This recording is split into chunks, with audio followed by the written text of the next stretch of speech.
Hello and welcome to part 23 of Wind Waker. And we're still in this dungeon. And there actually is one more part after this. Although it just includes the boss. And again, it's really tedious and drawn out getting Macker over to Link in this dungeon. Which is why I'm going to be showing you the entirety of all of it every single time it happens, just to drive home how tedious it is.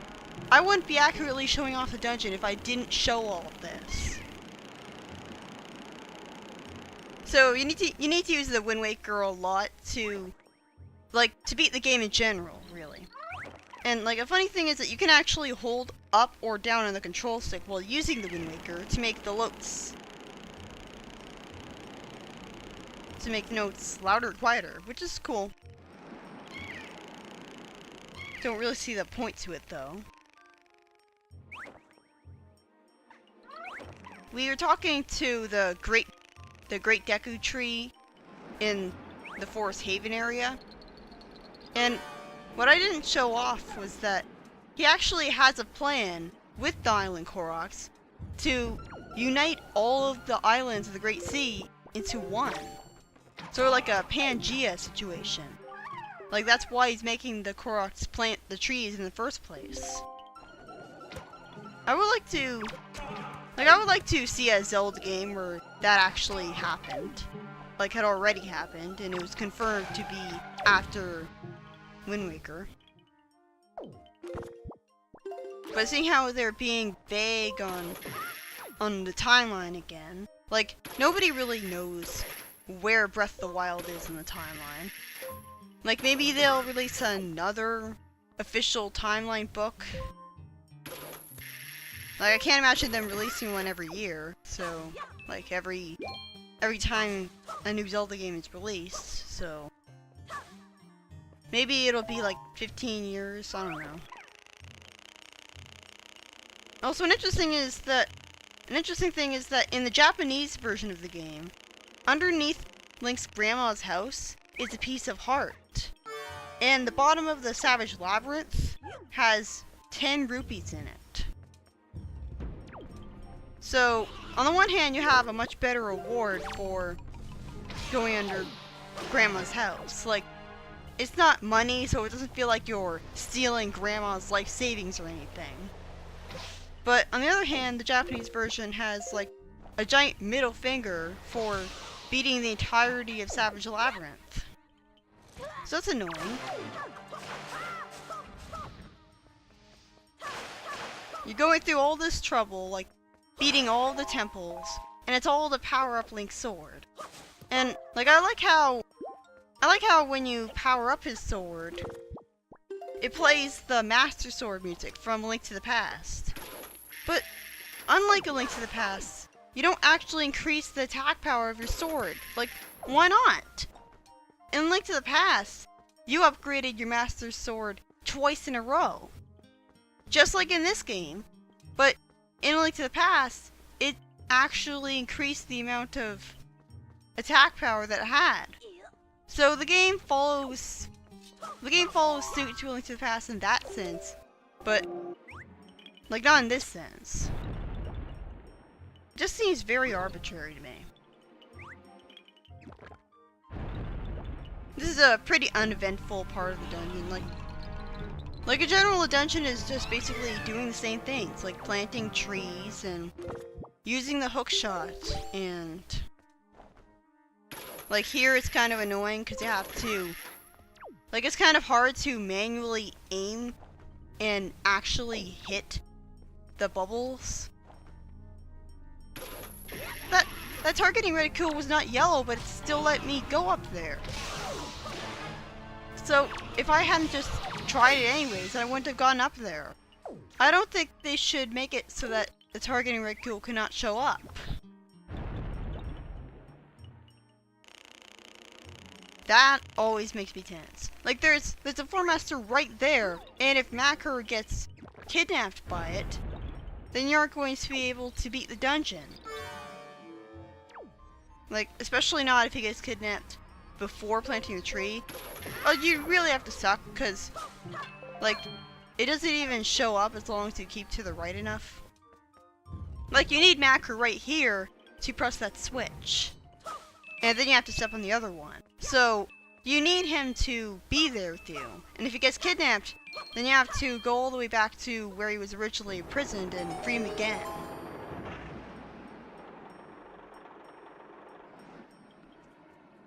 I just don't understand why there's this one main central room that's such a pain in the ass to memorize where all the different doors in it go to. And it takes so long to get to all the different doors. It's pretty easy to miss this chest.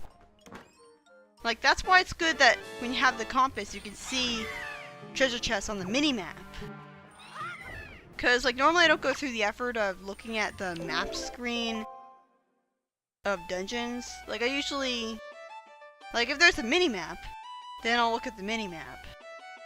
But I don't really see the point of, like, looking up a dungeon map. Unless I'm really lost and confused about where exactly I need to go to progress. Which is a common occurrence in the Wind Temple.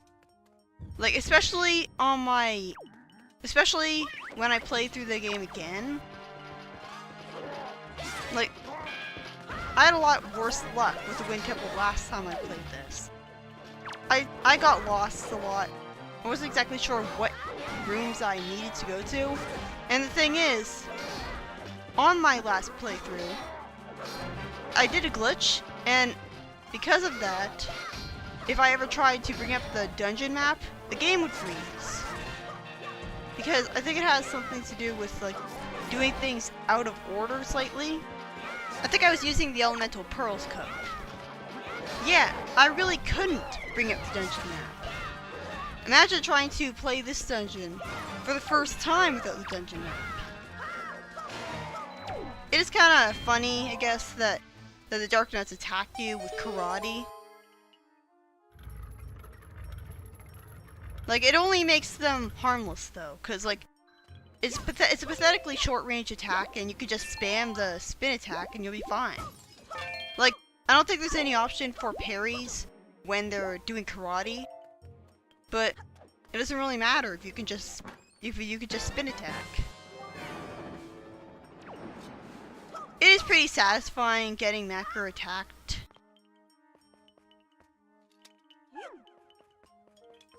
I think, like, you can throw him up there, and he'll get attacked by the spinning fan.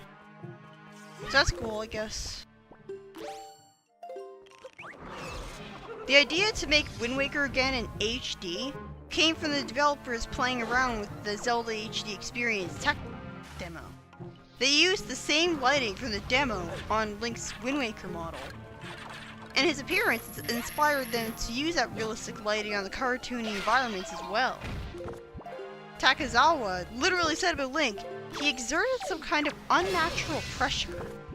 They literally said he looked unnatural, and still thought it was a good idea. Like, I guess, like, the lighting of the HD version takes a lot of getting used to. I got used to it eventually, but I just don't understand, because, like, the game looked perfect the way it was. So I really don't see the point of adding realistic lighting. Like you see a shadow on Link's hat here. Why do they have to have a lighting engine? Putting it in high definition is good enough, as far as I'm concerned. I always like it when they're hanging from the ledges and then you can just send them falling to their death. Interesting fact is that several of the developers' wives became interested in Wind Waker because of its art style, despite not being gamers themselves. From that point onwards, Eiji Aonuma's wife began to play games he'd worked on. So, it's interesting, like, Link's cartoony art style, as controversial as it was for the Zelda fanbase, actually got people interested in the game that wouldn't have played it otherwise, like women. Me? I don't really remember, I don't remember actually having an opinion on the art style. Like, I remember not hating it, I definitely don't think that I got into it because of its art style, because I played Link to the Past before this.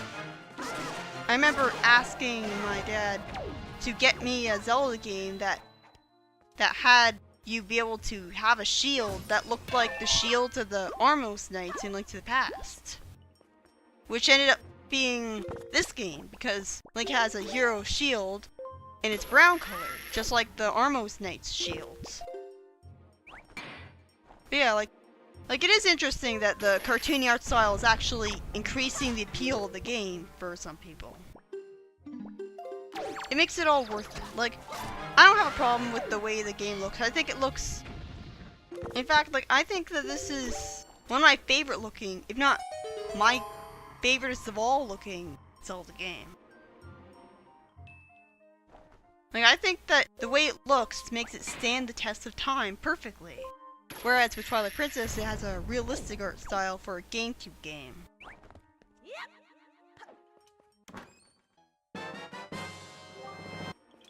Oh, a treasure chart. Thanks. So about the art style. The game's drastically different art style was actually a decision made to reinvigorate and inspire the development team. The hope was that the new art style would inspire new gameplay ideas. And it did. You have sailing and the grappling hook and stealing from enemies. I'm trying to think of other gameplay ideas. Oh right, like taking control of the seagull. Like in general, a huge gimmick with this game is controlling other characters, like controlling Medley and Macker and the statues in the Tower of the Gods. And a seagull at one point, which is necessary for beating the game. Well, unless you know a glitch anyways. Yeah, that's one big gimmick the game has. And also has the barrel stealth section, but I don't really think that's something that it should tote as a feature. I don't think sidling was in Twilight Princess. Was it in Skyward Sword? I think it might have been exclusive to this game. These gusts of wind aren't really that big of a deal. They're only really there to prevent you from using the Deku Leaf to just go over here without planting this tree first. I really hate the placement of that Floor Master. Because you go over to the tree, and he's right there, like you can't avoid him. Like, it's on a narrow path. Like, you could tell that I was hesitating. Good, I got to show it off. I don't think he actually got hurt by that, though. Like, I think it would have been really cheap if he had actually grabbed me there. And then I would have had to go all the way back here. I don't know why I'm stopping to get all these enemies. Like, obviously I'm doing the Gold Feather side quest, but still. Like, I could have cut this all out. In fact, like, I could have cut out all of the battles. Like, I had to really restrain myself when it came to editing the footage for this game. Because, like, I could have very easily just cut out, like, just cut to... Like, every time I saw an enemy, I would cut to an enemy being destroyed. Like, I could have easily done that, but I'd restrain myself from that because, like, if I edit too much, then that's not properly showing off the game and how long it takes to do things in it. Even though it is just me fighting the same enemy that you've already seen me fight before. Like, battles take longer in 3D Zelda. In 2D Zelda, you just go up to an enemy, and you slash with your sword a few times, and it's done. It takes longer to beat the enemies in 3D Zelda, and the fact that you have such large health bars for the enemies doesn't really help. This is a pretty long and tedious part of the dungeon. You gotta do a lot of slow block pushing. I used to think that that gap ahead of me was a bottomless pit. But it turns out that it isn't. Like, if you fall into it, then you can just climb right back up. I don't know why I thought that it was a bottomless pit, because if it was, then you wouldn't have been able to complete the room, because, like, you can clearly push the block into it. And if it was a pit, then the block would have fallen to its death. Well, in a manner of speaking. But yeah, like, side hopping is a lot faster than walking in this instance, because you walk forwards really slowly with the iron boots on. So you're better off just doing this. Unfortunately, you need Knacker with you, so it's not like you can't side hop when you're holding him.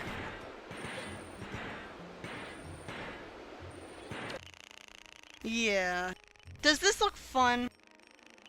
And of course you can't cheat and fly under that top thing, because I could have sworn the wind wasn't even touching him. He just... Well, at least I cut down on my time a little. There's actually a really easy way to skip having Knacker here entirely. Like, you don't even need to be a talented speedrunner using storage glitch. The stone ahead of me, you can actually sidle behind it. Like, it's not entirely... Like, it's kind of jutting out from the wall, so you can actually sidle behind that final stone you have to destroy in the dungeon. Or is it this one? Or is it the one right before the big key door?